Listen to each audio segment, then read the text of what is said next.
Hi everyone, I'm Kim Coon alongside Steve Swift, VP of Operations and Development for Speedway Motorsports. We are walking the dirt of Bristol Motor Speedway. It is Dirt Week, and we're here to pick your brain about everything dirt. So I know this is a huge undertaking.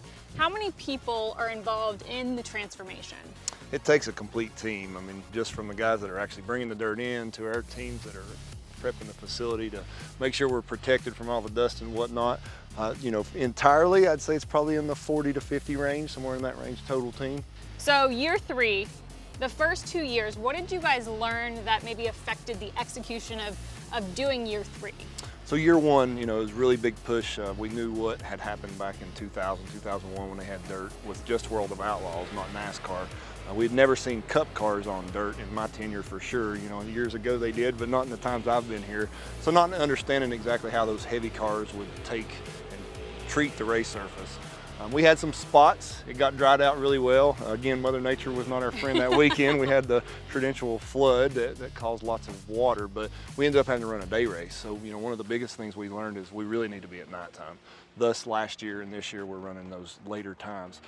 With that as well, we had found that how to kind of play with the dirt, how to get the moisture contents right, to make sure that we were playing all the weird games that the dirt world plays to manipulate the dirt to take into account those big heavy cars. And something that a lot of people don't think about, dirt cars in general have exhausts that come up and out. Well, in NASCAR, we like to push it right underneath the driver, right onto the ground. So that's a lot of heat that drives out the track, and trying to weigh that balance and make sure the track's hard enough that it won't rut, but also is got enough moisture in it that when we're running, we're not creating as much dust. And you take all those pieces together, and it's still a science. We'll probably learn something more this year as we run, but we're getting a little bit better. Every year makes us better, and we've kind of created the science that we can at least steer the direction we want it to be. Okay, so from start to finish, creating the transformation, racing all weekend, what is the biggest challenge for you and your team?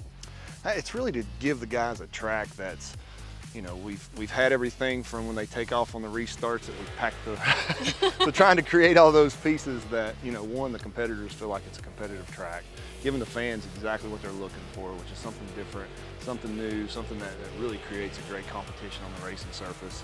And then playing all the balances of what Mother Nature's given us. I said before, we all, I sit with NASCAR quite a few times in a lot of our racetracks, and we all look at the radars and play meteorologists and try to figure out when the rain's coming or going. But here we're worried about the humidity, and we're worried about what's it look like once the rain's gone. Are we going to have overcast? Is there going to be a heavy ceiling in here that's going to hold the moisture down? So it's really a totally different weekend. It's a huge challenge on our part that we're not used to doing with NASCAR.